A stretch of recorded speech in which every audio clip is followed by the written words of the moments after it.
All right. Good afternoon, everyone. Thank you. We are going to get started. So this afternoon, we are finishing up our regional program presentations with a presentation on the Great Lakes and also the California Bay Delta. And then we're going to have a short presentation on outcomes from the recent Puget Sound Science Enterprise Workshop on ecosystem, the role of ecosystems in management. And then following that, we'll have a panel presentation from all of our wonderful experts who you heard from this morning. So hang in there. There will be coffee and cookies later on. Anyways, let's kick off with a presentation from the Great Lakes. I'd like to introduce John Hortness from the U.S. Geological Survey. John is the USGS liaison to the US EPA Great Lakes National Program Office in Chicago. He's also the coordinator for the Great Lakes Restoration Initiative, GLRI. By the way, there will be a quiz on all of these acronyms at the end of the workshop. In that role, he helps to manage and coordinate all USGS activities funded under the GLRI. John also represents USGS on several committees and teams under the Great Lakes Water Quality Agreement with Canada.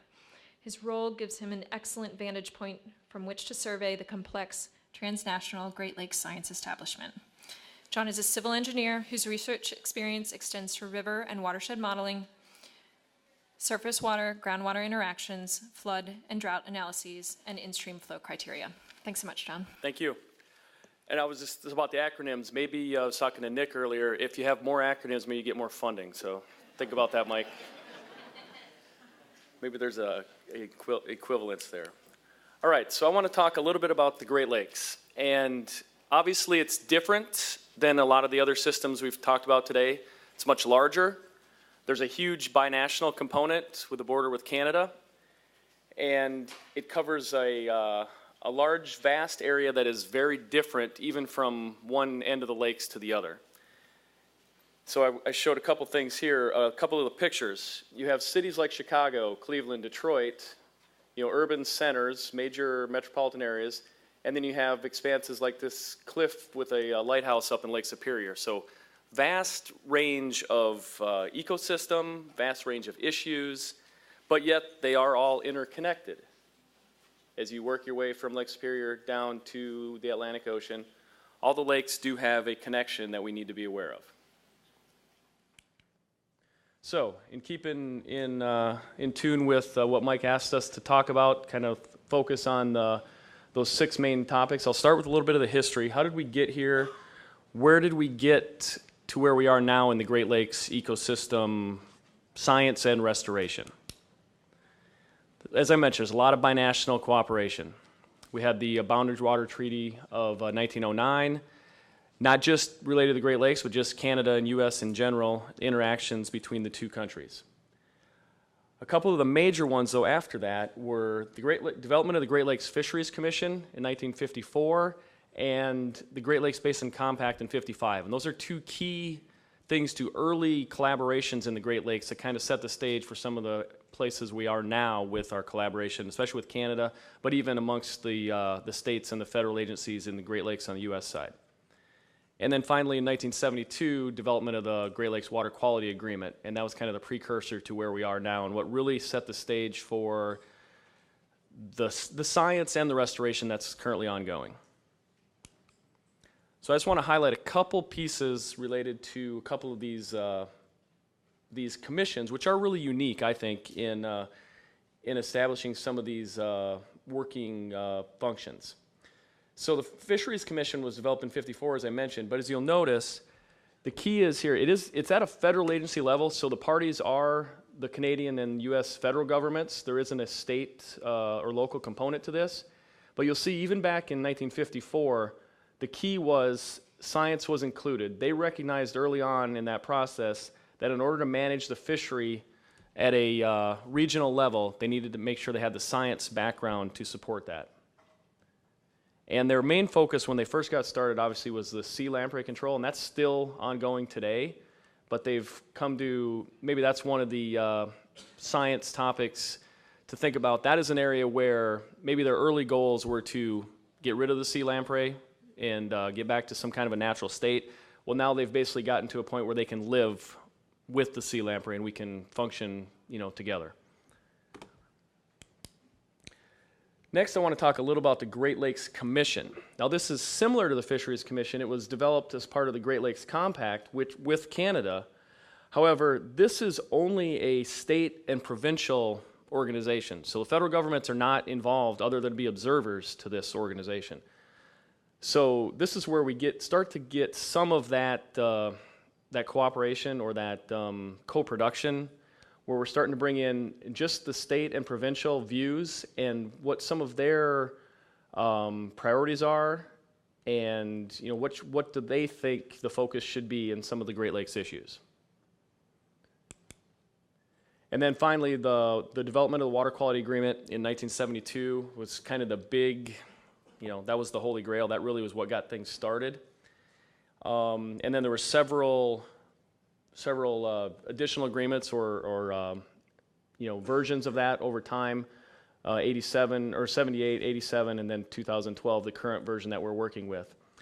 And a couple of the things that really got that going, obviously you've heard or aware of, the Cuyahoga River, the fires on Lake Erie, all those types of things.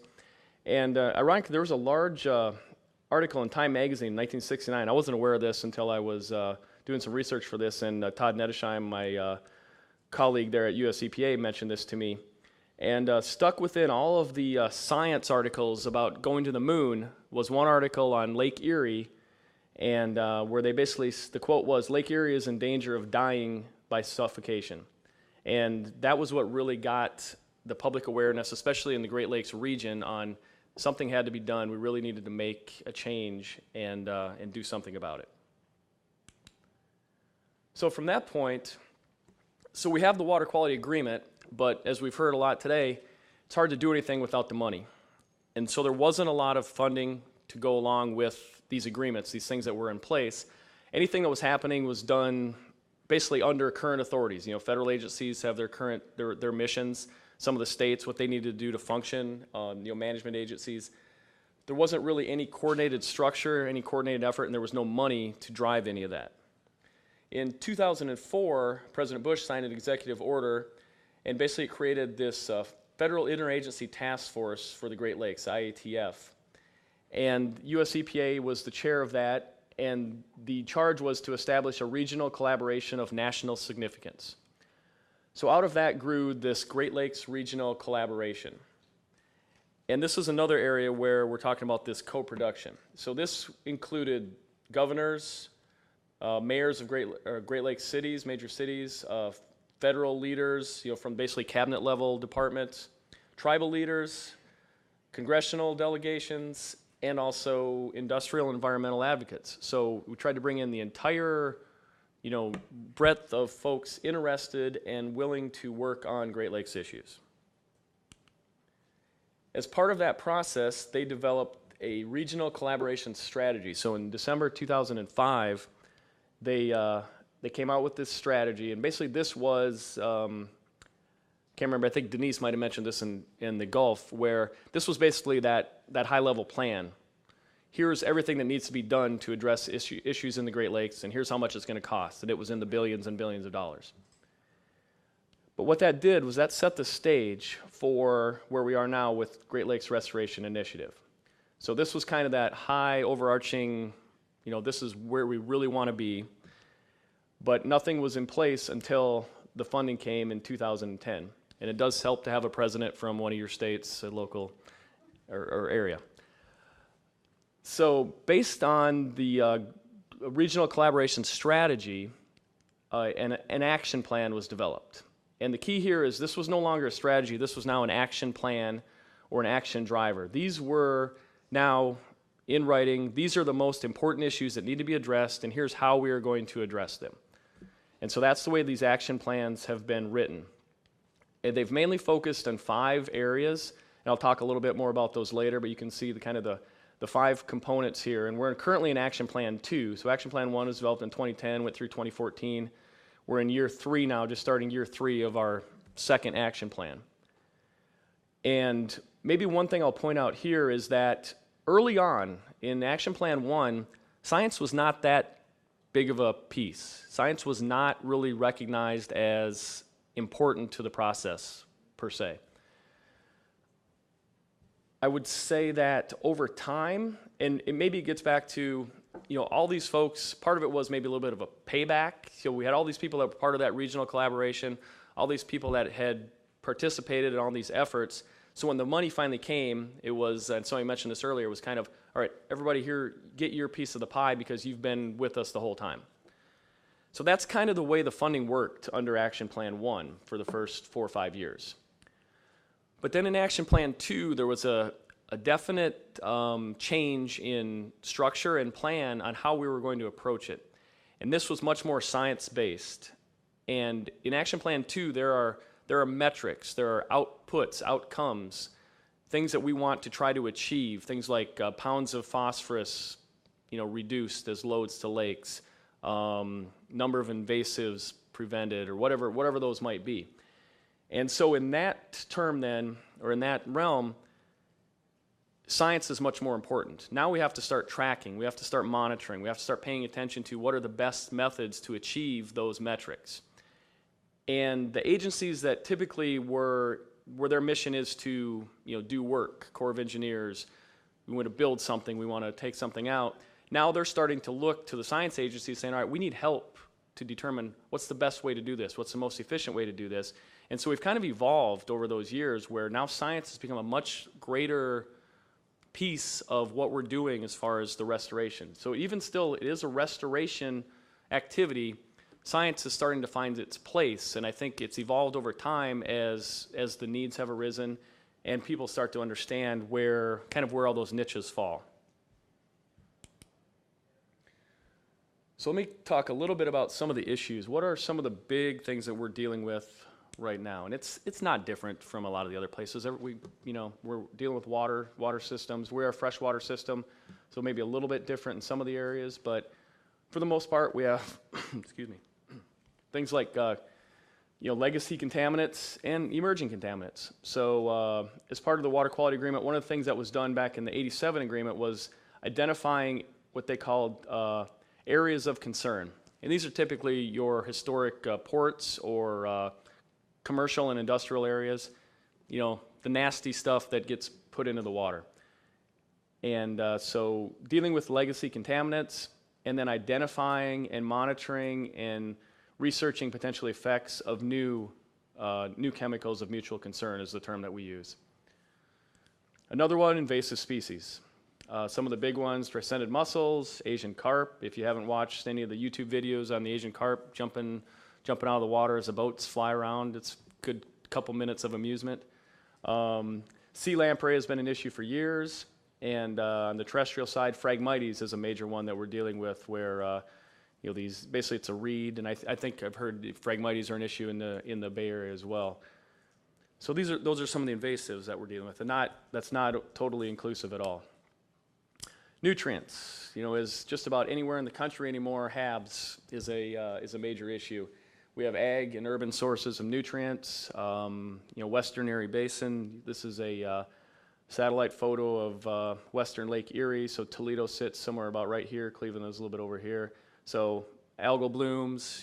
If you heard the national news in 2014, Toledo had to turn off its drinking water for 3 days. That's a pretty big issue. Once again, if you want, can't make something happen, but it helps that the senator from Toledo is also on the Appropriations Committee. So there are ties to where that money comes in. So habitat and species. Things like wetlands, collapsing food webs, native species population declines. All these are major issues that the Great Lakes conglomerate are trying to address.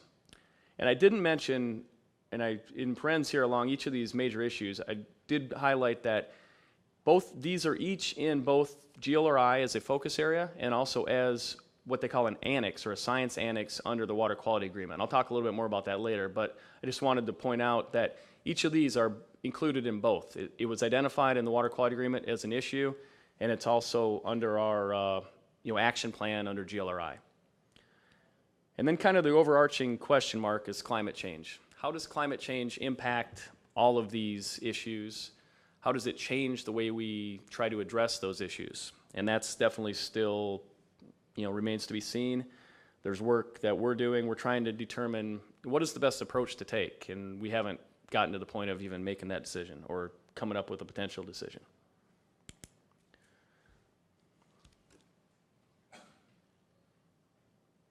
Sorry, I'm just getting over a cold, and I'm hoping I can fight through this. So a little bit about structure. So now I want to talk about science again.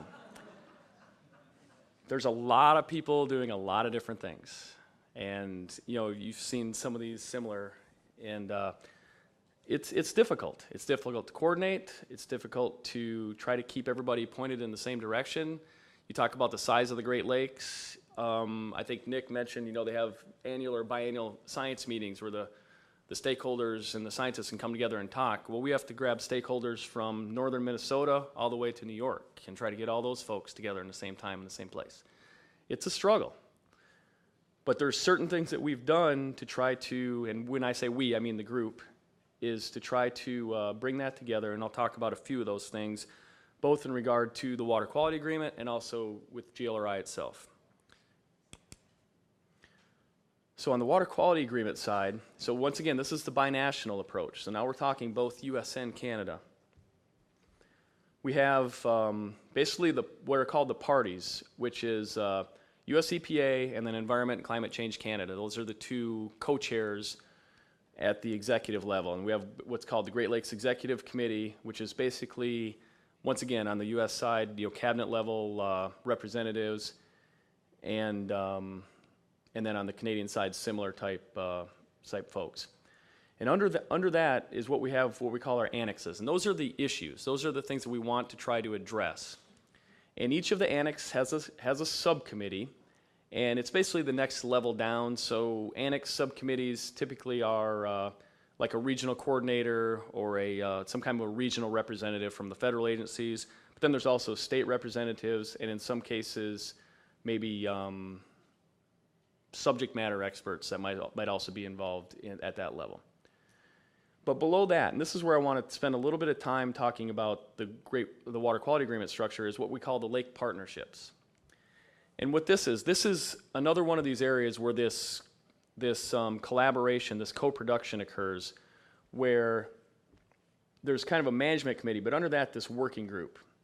And this is where the scientists, the subject matter experts, the management agencies, the locals, the watershed groups, the citizen groups, everybody that's interested, everybody that's a stakeholder comes together to talk about what are the issues on that lake. And so they are lake by lake. Each of the lakes has this partnership. And as part of that process, it's basically developed into basically a 5-year rotating process. But out of that process, every 5 years, each lake develops this lake action and management plan. And that is basically kind of a more detailed, more focused version of an action plan, under GLRI. But this is, what are the major issues that this lake is suffering from, and what are some tools or some methods for helping to address them?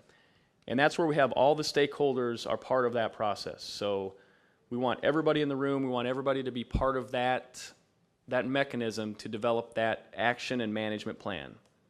And that is where the social science comes in. That is where we talk about what can we live with, what can we afford, what can the public handle. All those types of questions are brought up and hopefully laid out in that action plan.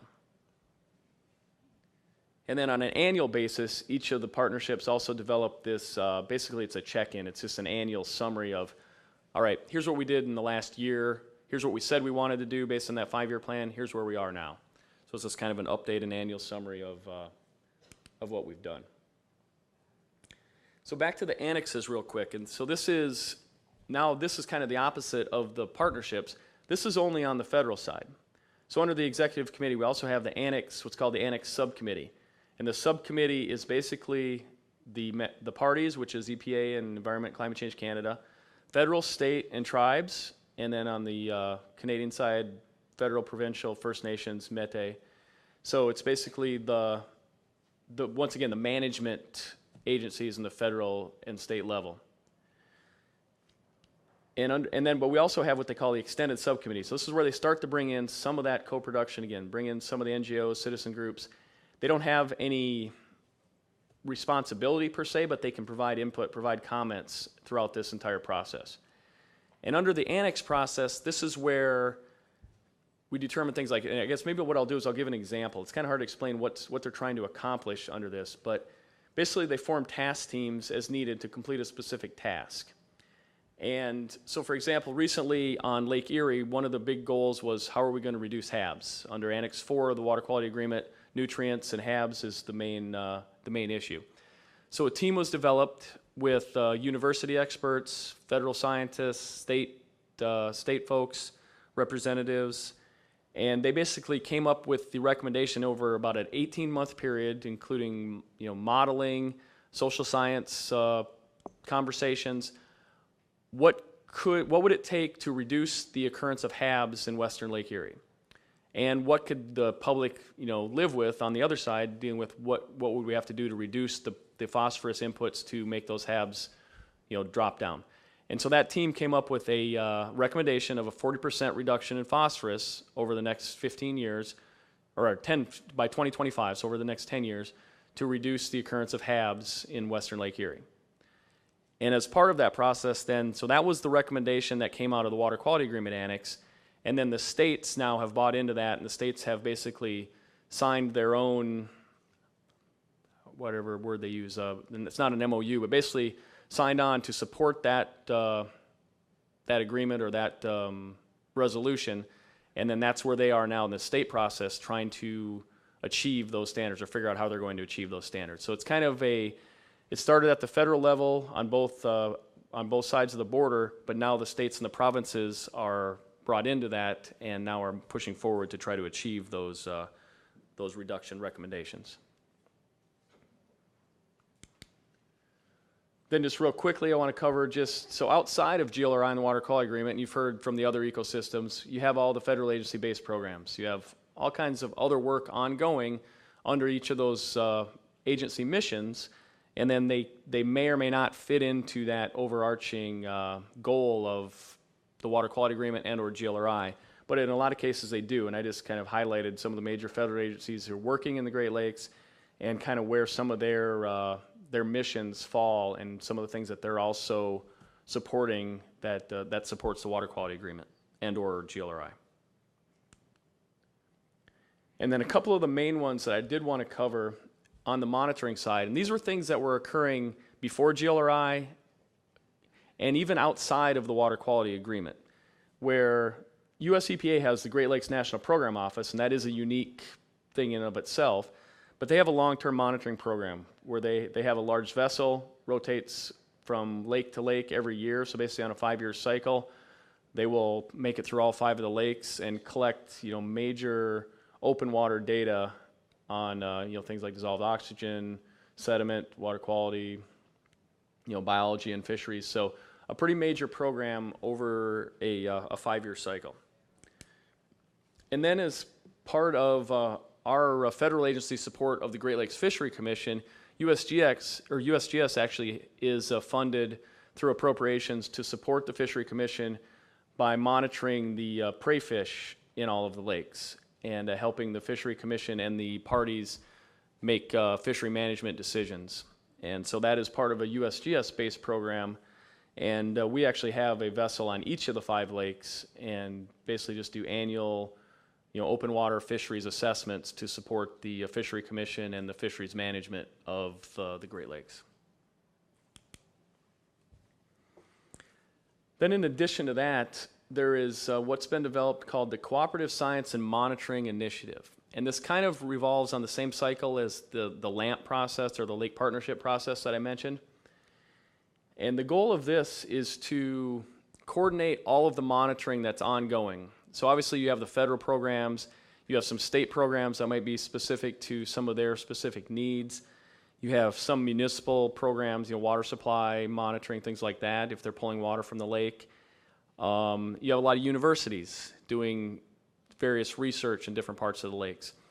The goal of this initiative was to basically, once again, kind of in that 5-year rotation, come together and have all the relevant people collecting data in any specific lake all come together at the same time and talk about who's collecting what are your goals for the next year, what are you going to focus on, can we collaborate, can we make sure we're not overlapping, can we make sure we may identify gaps where people are not collecting data that we really need that might be laid out in the action and management plan or under some portion of the water quality agreement.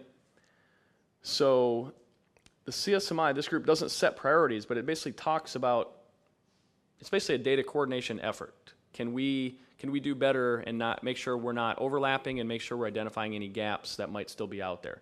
And if gaps do exist, a lot of times, if possible, if funding's available, US EPA or Environment Canada will try to supplement existing monitoring to fill in some of those gaps if needed.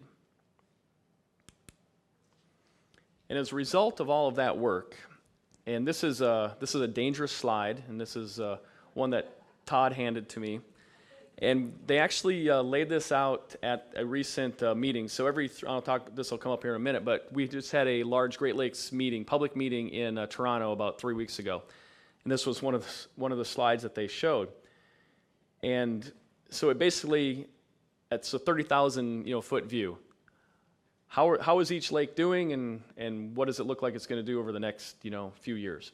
So there's a lot of data behind the scenes in something like this. This is basically trying to look at one indicator, or basically summarizing all of the different indicators in each of the lakes into one answer, which is very dangerous. But just at a very high level, and this sometimes it's good just to lay that out. And we talked about kind of that pyramid where how far do you tone down that data and the knowledge to send that message.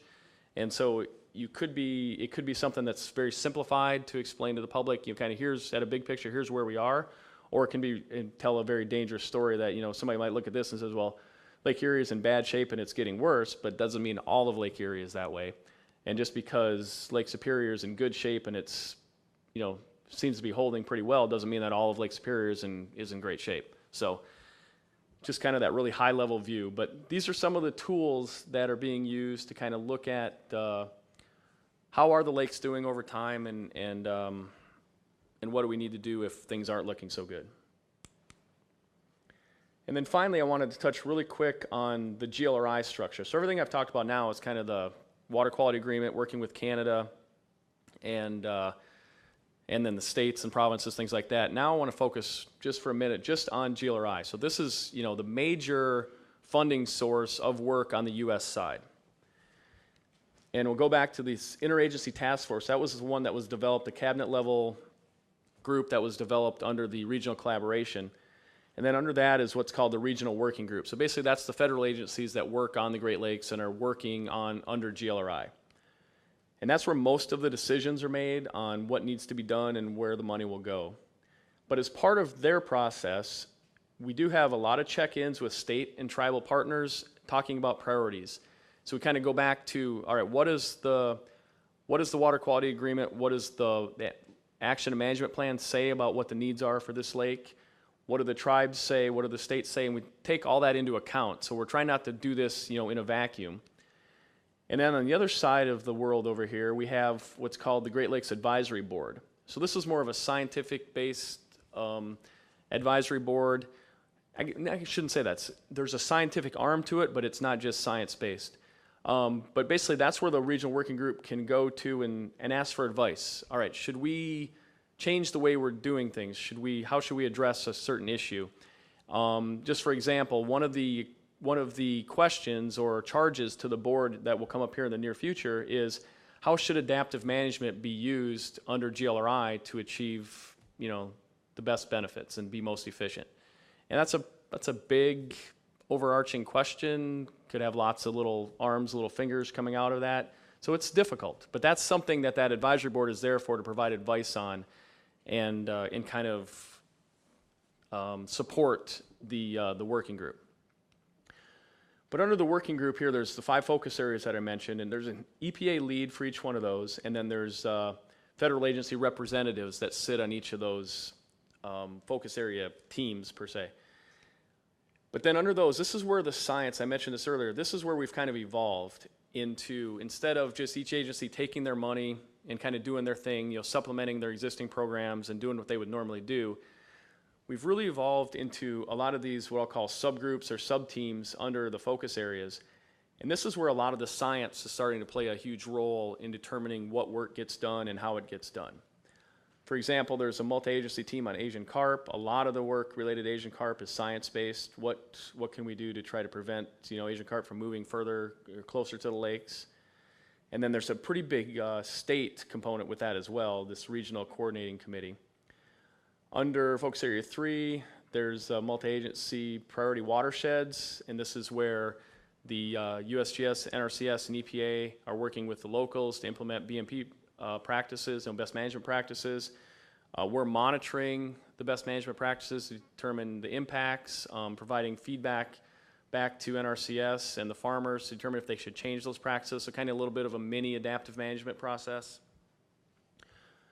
Then we have things like under Focus Area 4, under Habitat and Species, we have a native fish species or native fishery team, threatened and endangered species team. So a lot more collaboration, a lot more science involved in the planning and the work. And like I said, I think we've evolved over time to make that happen, and it's worked out really well. So really quickly, a little bit on funding.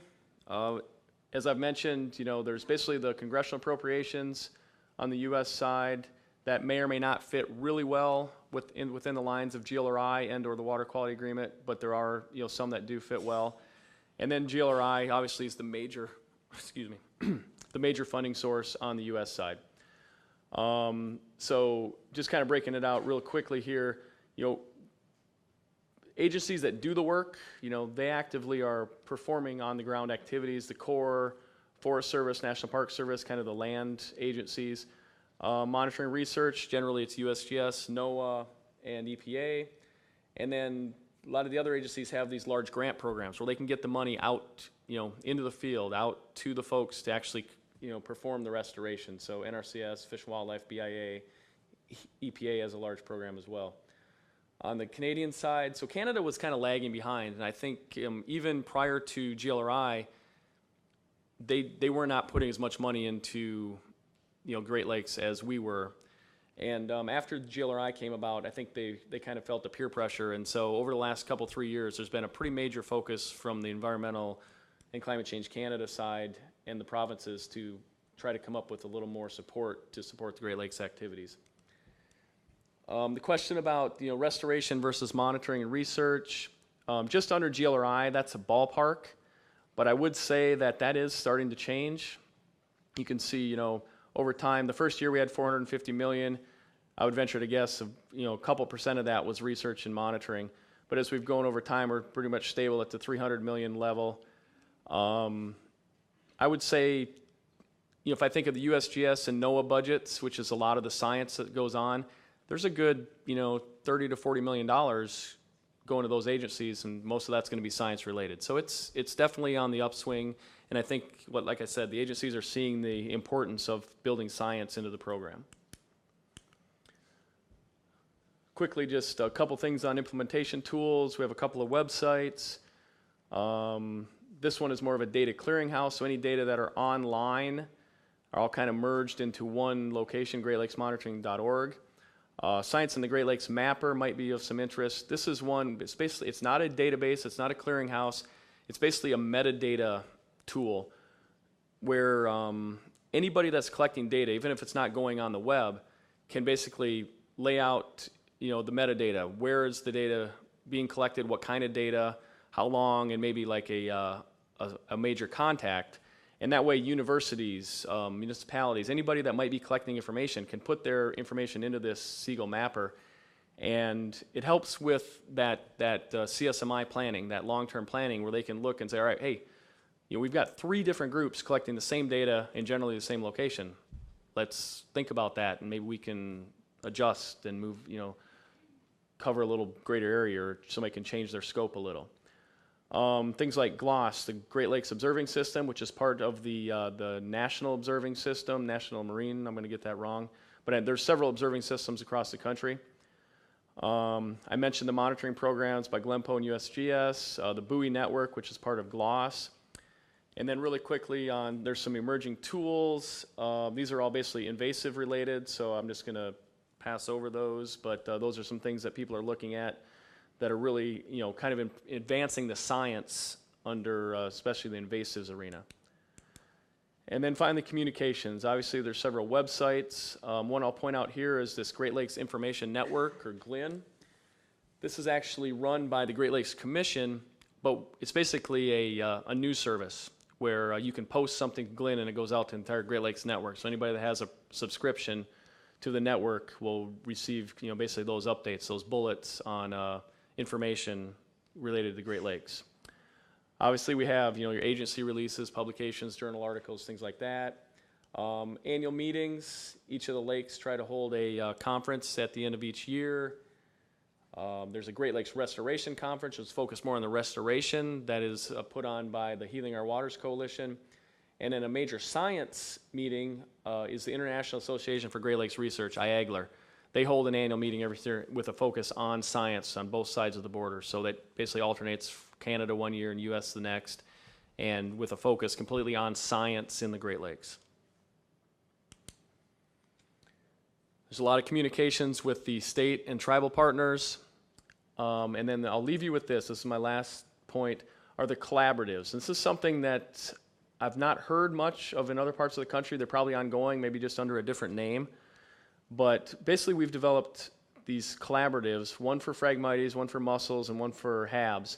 And it's basically a way for all the stakeholders to come together and share information, whether it may be a website, which all of these have. It may be the HABs Collaboratory has held a series of webinars where they could share information, basically an hour webinar. 2 or 3 people might present a really quick synopsis on the work that they're doing related to HABs.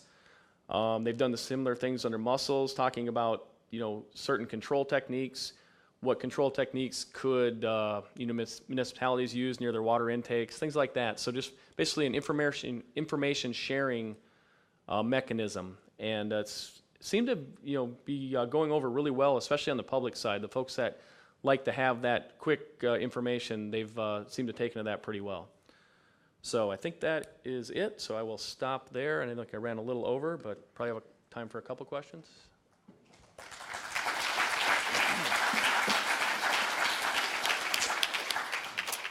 All right, are there any questions? Go ahead and raise your hand, Tracy. And if you could, yeah, Paul's coming over. Here's Paul with a mic. Oh, and just a reminder to those asking questions, just say your name and affiliation. Tracy Collier with the Delta Science Board. Thanks, John. When you talked about the Cooperative Science and Monitoring Initiative, and you made a point of saying it doesn't prioritize the science, yet down at the bottom in the process, you had a prioritization step. And I'm just curious, and it's something that I know that in Puget Sound and in the Delta, we always are pressured as a science community. Can you prioritize your list of needed science?